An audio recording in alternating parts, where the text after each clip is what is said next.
Assalamualaikum warahmatullahi wabarakatuh. Ustadz Sobirin SLI Hafizahullah.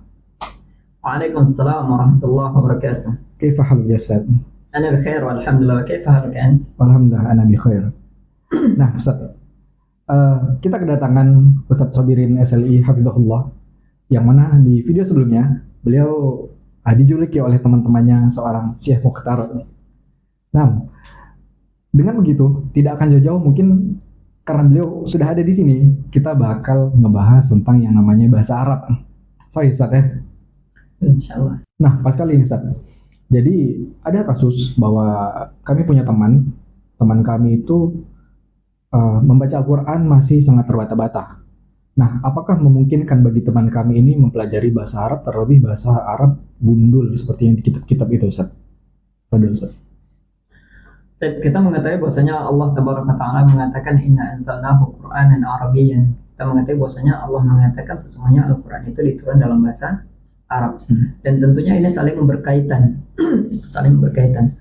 Namun yang perlu kita garis bawahi untuk teman yang dikatakan tadi itu baru belajar baca Al-Quran dan bacanya masih terbata-bata. Ini ada tingkatan-tingkatan dalam mempelajari bahasa Arab. Itu dia cukup mempelajari pelajaran dasarnya saja dari bahasa Arab, seperti belajar pelafalan, ya, pelafalan dari huruf-huruf hijaiyah, karena itu sangat membantu dia untuk lancar dalam membaca Al-Quran. Kemudian dia mempelajari kosakata bahasa Arab, dan kemudian dia mempelajari apa itu isim, fi'il, dan huruf. Dan ini bagian dasar yang mana seseorang ketika dia bisa terbiasa dan terlatih dalam pelafalan tersebut, baik itu dari penyebutan isim, fi'il, dan huruf, maka ini sangat membantu bagi dia untuk bisa lancar dalam membaca Al-Quran. Contohnya dari isim, misalnya dia terbiasa dengan membaca kitab. Maka ketika dia membaca Al-Quran dan menemui kata ini, maka itu menjadi mudah baginya untuk membaca Al-Quran. Begitu juga misalnya dia menemui kata yang berbentuk fi'il, misalnya intasoro. Maka ketika dia membaca Al-Quran, ini juga akan membantu bagi dia untuk lancar dalam membaca Al-Quran. Nah, begitu juga dengan huruf-huruf, ya, fi misalnya, min, alladzi, ya, alladzi itu termasuk isim ma'ruf, ya. Kemudian kaf, ya, maka ini sangat membantu dia untuk bisa lancar membaca Al-Quran. Oke, berarti orang yang terbata-bata tadi dengan dia mempelajari bahasa Arab justru memperbagus di dalam membaca Al-Quran, betul Ustaz ya? Betul. Nah, oke Ustaz. Ini tadi kasus teman yang awam, ya. Jadi kalau tatkala seorang yang masih awam atau dia mau belajar mandiri dalam mempelajari bahasa Arab ini, sebelum dia masuk ke kelas berbayar atau kursus yang lebih dalam, itu mungkin tidak dia belajar secara mandiri atau dia nonton dari YouTube gitu? Kita melihat dari kondisinya seperti apa, ya. Oh, berarti kondisi tiap orang beda-beda berarti. Iya. Oke. Beda. Karena kondisi seseorang kan yang antum katakan beda-beda. Ada seseorang itu dengan otodidak dia bisa. Ada yang dengan otodidak dia malah pusing gitu ya. Kebingungan. Dan otomatis hal semacam ini tentunya kalau anak katakan untuk orang pemula yang mempelajari bahasa Arab, dan kita tahu bahasa Arab adalah ilmu alat, ini tentunya dia butuh akan bantuan dari seorang guru, atau bantuan seorang mentor, yang mana dengan adanya bimbingan guru ataupun mentor, maka dia lebih terarah, sehingga dia tahu apa yang harus dia pelajari di tahap awal dan tahap berikutnya, sehingga dia tidak loncat.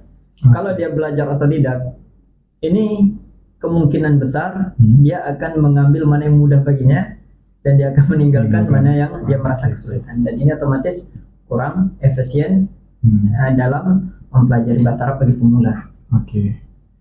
Nah, Ustaz. Dalam bahasa Arab ini ya, kita tahu ada bahasa amiyah, bahasa pasar kalau kata orang ya, dan bahasa fushah atau bahasa resmi lah kita katakan. Nah, mana yang lebih mudah bagi kita angkat kasus ini bagi orang awam lah, orang awam atau orang yang bukan tolib gitu. Mana yang lebih mudah baginya dalam mempelajari bahasa Arab? Kalau untuk masalah mana yang lebih mudah antara masalah bahasa fusah atau amiyah, ini ketergantungan dari tujuannya kemana. Berarti tergantung kasus, tergantung tujuan dia mau sampai ke titik mana gitu. Karena kalau tujuannya untuk mempelajari atau memahami agama, memahami Al-Quran dan Sunnah, dan mendalami lagi tentang ilmu-ilmu agama, tentunya bahasa Arab Fushah yang sangat mendukung bagi dia. Karena grammar dari bahasa Arab Fushah itu dia lebih teratur, sehingga tersusun dengan rapi. Adapun kalau bahasa Arab Amiyah, ini dia tidak punya standarisasi atau tidak punya dasar yang tetap. Karena Amiyah ini dia mengikuti keadaan tempat masing-masing. Jadi tiap daerah itu beda-beda berarti. Iya, bahasa Arab. Contoh kayak Amiyah itu setiap tempat itu beda-beda. Kayak di Saudi, mungkin di Yaman atau di Mesir beda-beda kayak bahasa Amiyahnya. Jelas. Kayak aku pernah dengar juga kayak orang bilang kohwa jadi gohwa gitu kan. Beda-beda itu dikatakan itu bahasa Amiyah itu. Bahasa Amiyah. Contohnya misalnya kita katakan bahasa Amiyah, kamu mau pergi kemana, kan? Itu kalau untuk Syam sendiri, itu mereka biasanya menggunakan bahasanya Wenrei. Tapi kalau untuk Mesir itu Rehwen. Dibalik gitu. Dibalik. Jadi makanya dia tidak punya standarisasi yang pas. Kalau anda katakan seperti itu, wallahu ta'ala alam. PR itu kalau pindah-pindah daerah banyak yang harus belajar gitu. Kalau pesan ini harusnya dengan satu bahasa pusat dia di Jazirah Arab atau di negara-negara Timur Tengah dia udah bisa pakai ya. Kecuali kalau tujuannya untuk sebagai TKI misalnya. Itu cukup dengan Amiyah gitu. Ya itu cukup dengan Amiyah karena kan dia lebih banyak di lapangan. Dia dialognya itu dengan masyarakat warga lokal ya. Dan ini masih terkait dengan metodologi belajar. Nah, dalam fase belajar bahasa Arab ini mana yang lebih didahulukan? Memperkaya kosakata atau vocab yang sering kita dengar istilahnya, atau memperbagus tata bahasa, grammarnya gitu. Kalau untuk dia belum punya dasar, maka yang lebih didahulukan itu untuk dia memperbanyak kosakata. Namun sering kita dapati di lapangan itu, atau kita temukan di lapangan dari beberapa teman, itu terkadang dengan dia menghafal kosakata itu malah buyar, malah hilang. Kenapa? Karena kosakatanya tidak terarah dengan baik. Jadi bagaimana caranya? Otomatis ini harus dibantu dengan hiwar atau dialog. Jadi dia bisa memperbanyak kosakata, tapi kosakata itu dijadikan dialognya sehari-hari. Contoh, saat kita ambil contoh, misal dia memang dia dari nol ya, dia dari nol, dia belum punya dasar apapun. Contohnya kaifa haluk, misalnya, bagaimana kabarmu? Sedangkan ucapan bagaimana kabarmu ini kan sering terulang, dan pertanyaan ini tidak ditujukan hanya satu orang, ya kan? Kita ketika ketemu si A, kita mengatakan kaifa haluk. Nanti ketemu si B, kaifa haluk. Akhirnya kosakata yang dia pelajari ini berfungsi untuk dia. Seperti itu. Dan banyak contoh-contoh yang lainnya. Berarti kalau hanya mencukupkan diri dengan kosakata kayaknya agak gimana gitu, sadar? Kalau hati-hati di jalan gitu kan, kolbun fitorik gitu ya, hati kolbun gitu. Tapi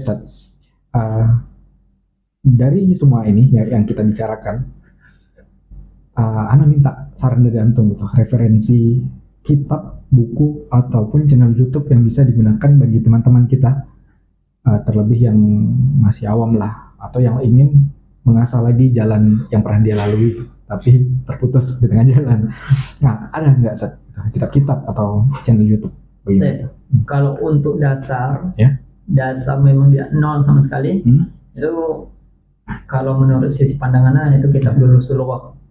Itu sangat direkomendasikan ya. Ya, sangat direkomendasikan. Ini kalau memang dia dari nol total ya, belum punya Basic lah. basic.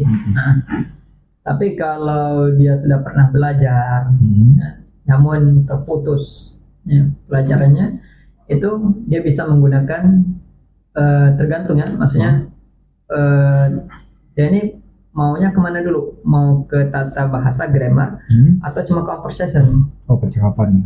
Percakapan. Kalau dia mau ke percakapan, itu bisa kita arahkan ke Arabiyah Baina Yadaik, atau ke silsilah Ta'limil Lughah Al-Arabiyah yang dipakai di Libya. Kalau dia arahnya ke grammar, ini tergantung dia mau pakai yang terjemahan atau yang bahasa Arab. Oh, ada pilihan itu. Kalau terjemahan ya tentu mukhtarat. Ya. Dari isinya langsung. Kalau kalau yang berbahasa Arab itu pakai nahwu muyassar. Nahwu muyassar. Dan setiap jenjang itu pasti ada perbedaan. Nahwu muyassar Ustaz Acing Ustaz. Acing Zakaria ya. Enggak salah ya, Acing Zakaria. Iya. Kalau untuk yang lebih atasnya lagi yang memang sudah bisa baca kitab namun pengen menguatkan lagi, dia bisa pakai Tajilun Nada, Syarah Fathul Nada, atau Alfiyah Ibnu Malik. Alfiyah Ibnu Malik. Nah, kalau channel YouTube tadi ada tidak? Kalau channel YouTube ya itu Arab Podcast. Arab Podcast. Kenapa Anda katakan Arab Podcast? Anda sempat mengikuti beberapa bulan ya, nggak sampai 1 tahun Anda mengikuti channel Arab Podcast itu. Itu memang luar biasa dari penjelasan. Itu penjelasannya sangat ringkas dan mudah dipahami. Dan memang susunan mempelajari bahasa Arab yang dijelaskan di situ itu bukan grammar yang pertama kali. Nah, jadi dari channel itu kita diajarkan bagaimana kita bisa ngomong dulu. Oh, conversation dulu. Conversation. Nanti barulah kita mulai masuk ke ranah grammar secara bertahap. Berarti kalau untuk channel YouTube itu ada Arab Podcast.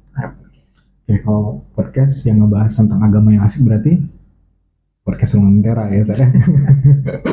Nah, Ustaz, terakhir nih, minta ini satu mindset positif dalam mempelajari bahasa Arab dari sisi antum. Jangan dari sisi Anda. Nah, ya. Untuk mindset dalam mempelajari bahasa Arab, ya tentunya bahasa Arab ini adalah bahasa Al-Quran.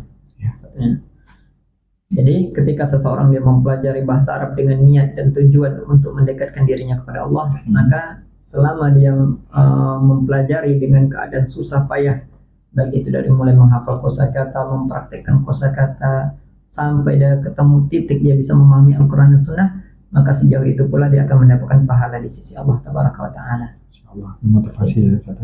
Ya. Jadi jangan pernah merasa minder, wah saya nggak bisa bahasa Inggris. Masa saya belajar bahasa Arab? Tidak. Yang kita jangan pernah merasa minder kalau kita nggak bisa bahasa Inggris. Kalau bisa semua bahasa kita pelajari. Justru bahasa Arab setahunya juga udah masuk bahasa internasional. Iya, bahasa internasional. Bahkan bahasa Arab kalau bisa kita dominkan menjadi bahasa yang nomor 1 di antara bahasa-bahasa yang lainnya. Karena termasuk bahasa agama gitu. Lebih di tengah kaum muslimin tadi, Ustaz. Nah, sama ada satu hal yang ini setelah terakhir nih. Jadi ada satu hal yang cukup meresahkan gitu. Yang menjadi pertanyaan bagi teman-teman juga. Usia berapa yang paling ideal untuk mempelajari bahasa Arab? Untuk anak-anak itu ketika dia di usia 4 tahun atau 5 tahun, intinya anak itu udah bisa ngomong ya. Ngomongnya udah mulai jelas. Itu udah bisa diajarkan bahasa Arab. Namun yang perlu kita kasih garis bawahi itu tidak sampai ke ranah percakapan. Cukup pengenalan kata-kata benda yang sering dia gunakan seperti gelas, ya kan, gelas, kemudian susu, air. Ini kan sering anak-anak itu. Jadi berarti di video selanjutnya insya Allah kita akan membahas tentang pendidikan bahasa Arab bagi anak usia dini. Insya Allah narasumbernya antum lagi nih. Boleh, insya Allah. Antum yang kami harapkan hadir dalam pembahasan bahasa Arab nih. Jazakallah khairan, Ustaz. Barakallahu fikum. Assalamualaikum warahmatullahi wabarakatuh. Waalaikumsalam warahmatullahi wabarakatuh.